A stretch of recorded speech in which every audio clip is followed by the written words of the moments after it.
Finalmente saiu a segunda parte de Mestres do Universo Salvando Eternia na Netflix. E eu tô aqui hoje para fazer meu vídeo de primeiras impressões. Eu acabei de terminar a série e vim falar com vocês. Então eu vou falar aqui meus pensamentos iniciais e depois, se eu achar necessário, eu volto e faço aqui uma resenha mais organizada. De qualquer forma, esse vídeo aqui vai ter muito spoiler da parte 2 e também da parte 1, né, de Salvando Eternia, então estejam avisados. Primeiro de tudo, eu achei que eu tinha ido assistir essa parte 2 já sabendo o que eu veria, porque eu acreditei que no trailer eles haviam entregado demais, já que a primeira parte não tinha ido tão bem na parte de recepção do público, né? Eu tinha adorado a parte 1, né? Mas eu sei que boa parte do público não havia recebido bem a primeira parte, então eu achei que na parte 2, no trailer, eles haviam entregado muita coisa, inclusive o final ali eu achei que já estava meio que premeditado, para tentar chamar essa parte do público que não queria ver devido à parte 1 de volta.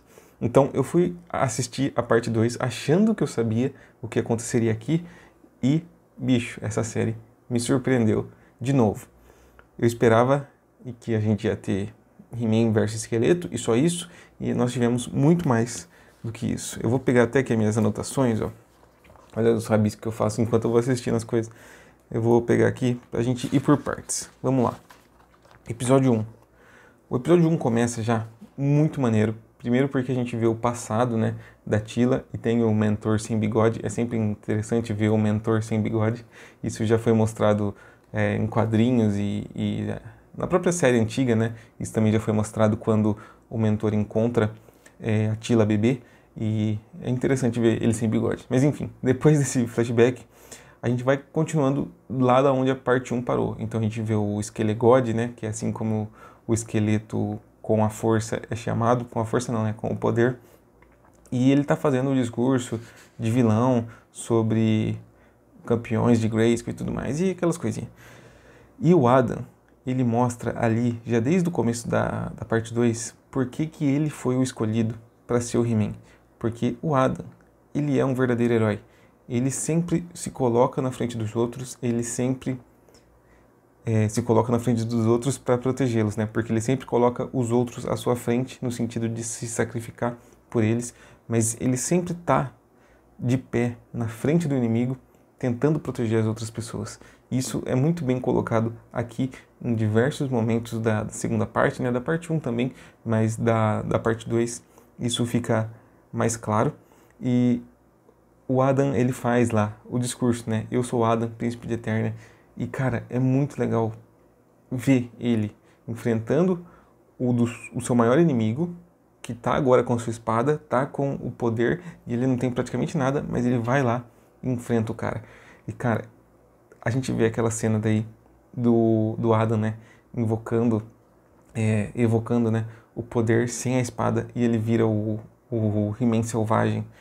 Bicho, que legal que foi aquilo. He-Man selvagem, pegando o machado, descendo a lenha em todo mundo. Isso sim foi brutal. A animação tá lindíssima nas cenas de ação. Cara, que da hora que foi isso. Eu fiquei arrepiado. A gente já tinha visto isso no trailer, né? Mas fiquei arrepiado de novo. Além dessa parte desse primeiro episódio que é muito legal, a gente vai vendo também a diferença, né? Além da parte da batalha, a gente vê a diferença entre o próprio Adam e o esqueleto pela questão do uso da força. Para que eles vão usar o poder? Para que eles vão usar essa força que eles recebem de Grayskull? E o contraste entre os dois fica muito legal. Enquanto o He-Man utiliza isso para fazer o bem, o esqueleto utiliza de forma egoísta. Então, assim, é claro que isso seria colocado aqui, né, dessa forma, mas o jeito como é colocado é muito legal, muito bem feito, muito interessante. Além desses dois personagens que são muito bem trabalhados no primeiro episódio, né? Porque a gente estava ansioso por isso depois do que aconteceu lá na parte 5. Inclusive, quem traz o He-Man de volta, né, é a própria Teela. Nós vemos também o próprio começo desse segundo ato de desenvolvimento da Teela e da própria feiticeira, que é muito legal também, porque o Esquelegode começa ali, esse primeiro episódio, matando de fato a feiticeira. E eu falei feiticeira agora atrás, eu queria dizer que é o desenvolvimento da Teela e da Maligna. Mas enfim, o esqueleto ele começa matando a feiticeira, a Teela precisa já lidar com isso logo ali no começo.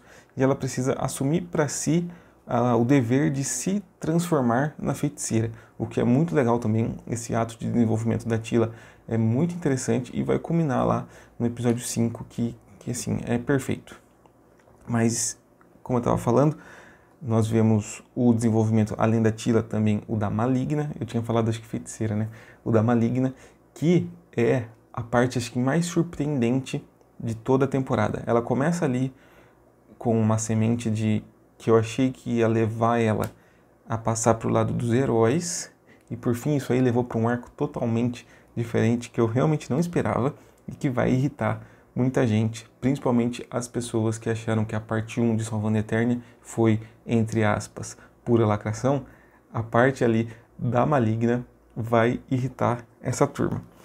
Mas, de qualquer forma, nós vamos para o episódio 2, que tem, de fato, né, a Tila aprendendo magia, o He-Man lá, selvagem, utilizando seu machado para descer a lenha em todo mundo. Inclusive, aqui, ó, o He-Manzinho com o machado aqui, ó, descendo a lenha em todo mundo. Tem uma referência ao Orlax de Primeira, que eu achei legal, lá na prisão, onde está preso o mentor. Isso aparece num quadrinho do Revelation, que é bem legal. E tem um negócio que é falado ali, quando o esqueleto ele tá obcecado, nesse episódio 2, pelo He-Man. Quer dizer, ele sempre esteve obcecado pelo He-Man, né? Mas tem um negócio que é falado ali, que ressalta, mais uma vez, porque o Príncipe Adam é o melhor personagem, assim, o melhor herói. O mentor fala assim, que o Adam tinha todo o poder do universo na ponta dos dedos, mas ele só decidia evocá-lo quando outra pessoa precisava dele. Cara, olha só que mensagem poderosa que é falada aqui. É simples, uma criança consegue entender, mas é muito, muito forte, né, o que é falado. Então, isso aqui é muito legal, eu até coloquei aqui, ó, em caixa alta aqui nas minhas anotações. E é falado também que o poder sempre precisa retornar. E o esqueleto, quando ele assumiu o poder, ele não deixava ele retornar. Então, a gente vê de novo o contraponto, né, entre os usos do poder. No final desse episódio, a gente tem o reencontro do Adam e do Randor. E também, cara, é muito emocionante. Toda essa parte, né, que daí já leva pro comecinho do episódio 3, que é o Adam encontrando o Randor, a Tila meio que conversando ali com ele, perdoando ele, a própria Andra encontrando o Randor, o Pacato, né, também encontrando o rei. Cara, é muito legal. O episódio 3, ele já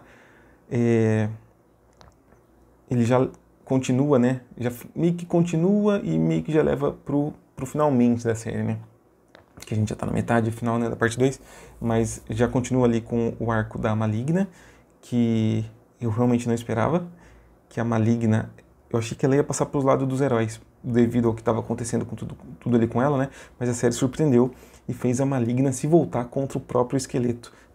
Isso meio que já estava sendo mostrado desde lá da parte 1, né, que a Maligna estava ressabiada com o esqueleto, mas, como eu disse, eu achei que ela ia passar pro lado dos heróis. Eu achei que era esse o arco que estava se formando. E ela se vira contra o próprio esqueleto e consegue pegar a espada dele. Cara, numa cena que é muito, assim, é muito engraçada. Ela pegando a espada e ela conseguindo pegar a espada, né? E ela consegue invocar os poderes. E ela se transforma ali na divina, assim que estava na legenda. E, bicho, eu realmente não esperava isso. Uma personagem que era apenas a serva ali do esqueleto, ela se transformou num ser maior do que ele. E cara, isso foi muito legal. Eu realmente não esperava. Eu achei que a gente ia ter o Skelegod como vilão até o final, mas passaram a perna nele e a Maligna conseguiu se transformar na grande vilã da parte 2. Quando ela invoca o poder, é realmente assustador. E isso faz, o que nos leva ao episódio 4, nos faz ver o He-Man e o esqueleto tendo que trabalhar juntos para impedir que ela destrua todo o universo, né? Porque tem uma história ali que Eternia está chegando num certo alinhamento estelar lá, vai ficar no centro do universo, e quem tiver com o poder ali, quem tiver com a espada, vai ser o ser mais poderoso de todos e tudo mais, e eles precisam impedir que isso aconteça, impedir que a Maligna se torne o ser mais poderoso do universo e destrua tudo, né? Porque ela viu lá o universo, contemplou o caos e ela decidiu que ela precisava destruir tudo, e não só destruir o He-Man, Inclusive, isso é bem trabalhado aqui também, a questão da obsessão do esqueleto pelo He-Man, enquanto os vilões tinham mais coisa para fazer. E é por isso que a Maligna toma o lugar dele.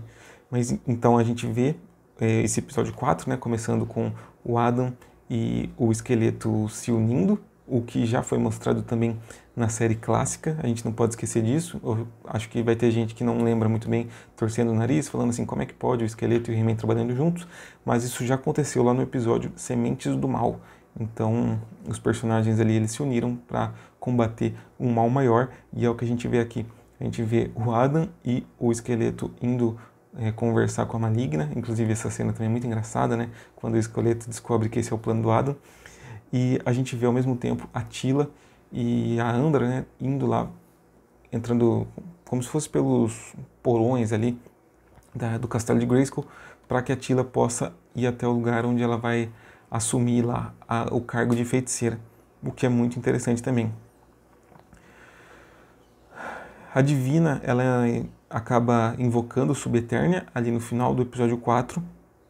Teela se torna a feiticeira sem precisar abdicar de tudo, que já nos leva ao episódio 5, onde a Teela de fato se torna a feiticeira, consegue ter um embate final com a Maligna, que se tornou a Divina, e a gente vê também o embate final entre o esqueleto e o He-Man.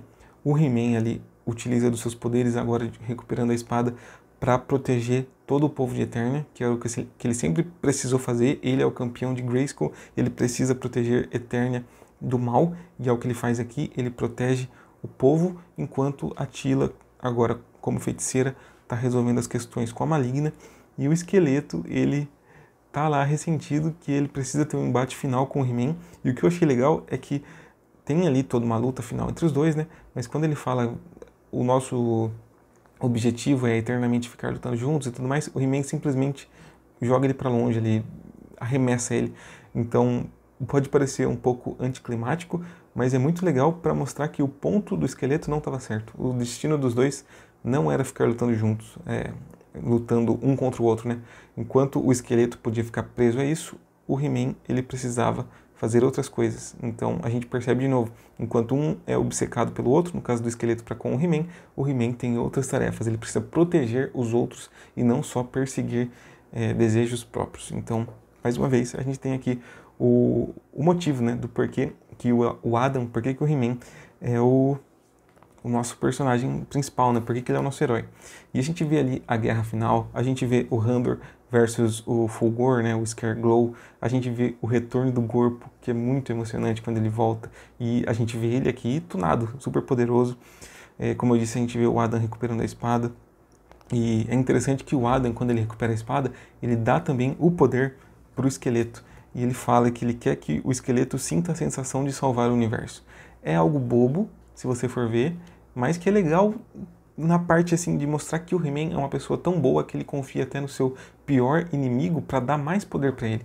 Então, como eu disse, pode parecer bobinho, mas tem uma lição aqui também, né? É muito legal isso. É claro que, como eu disse, o esqueleto se volta contra o He-Man em determinado ponto, mas o He-Man, ele nunca deixa de ser herói. Essa que é a questão aqui. O He-Man, ele é o herói da série, ele mostra por que ele é o herói e cara, eu só consegui ficar arrepiado aqui no final de tudo. Ah, tem o Ariat também, que a gente não pode esquecer, que aparece, que é muito legal. E no final da série tem um gancho. Eu achei que a série ia fechar, assim, bem... Eu achei que ia ser bem fechado. E no final a gente tem um gancho ligando lá com aquela seita tecnológica da primeira parte. E no final aparece o símbolo ali do Hordak. E agora eu não sei o que esperar. Será que a gente vai ter uma parte 2? Eu sei que... Depois a gente pode falar sobre isso. Mas eu sei que eu gostei muito dessa parte 2 de Salvando Eternia. Eu não sei se vai ter continuação, né? Seria uma parte 3 no caso. Mas eu gostei muito da parte 2. Ela é muito sólida. Ela consegue fechar todas as tramas abertas na parte 1. Ela consegue desenvolver os personagens em outro nível, assim. Principalmente a Teela, o próprio Adam e também a Maligna. Cara, eu não esperava isso da Maligna mesmo. E, bicho, que final legal. Gente, eu tô sem palavras aqui. Em vários momentos eu fiquei arrepiado durante o que eu tava assistindo. E se tiver uma parte 3, né, se tiver uma segunda temporada, parte 1, sei lá, eu sei que eu vou ficar feliz, porque Salvando Eternia é uma das melhores coisas que saiu na Netflix esse ano. E eu não sei mais o que falar. Eu sei que eu gostei pra caramba, que eu me emocionei assistindo, que é tudo muito bem feito, cara. O roteiro muito amarrado, as animações estão lindíssimas, cenas de ação perfeitas. E é isso. Essas foram as minhas primeiras impressões dessa segunda parte. Eu adorei a segunda parte, mais do que eu gostei da primeira. Enquanto a gente teve toda a primeira parte lá do desenho clássico de 83 para desenvolver o He-Man, se bem que nem era desenvolvido muito bem, né, porque era um desenho mais infantil, mas a gente teve aqui um fechamento pro personagem e também teve o desenvolvimento dos outros. Então eu achei que foi muito acertado a decisão de tirar o Adam do foco lá na primeira parte para deixar os outros crescerem, e aqui a gente teve o arremate de tudo. É isso, gente. Gostei pra caramba. Se você já assistiu, comenta lá embaixo o que você achou. Se você, sei lá, parou na parte 1 e não quer ver a parte 2, dá uma chance. Se você gostou desse vídeo, deixa o seu like e comenta o que você achou do He-Man recuperando a espada, da Maligna assumindo o poder, do esqueleto sendo esqueleto e do símbolo do Hordak aparecendo lá no final. Enfim, minha gente, esse foi o Soco Foguete de primeiras impressões. Vou ficando por aqui e até a próxima.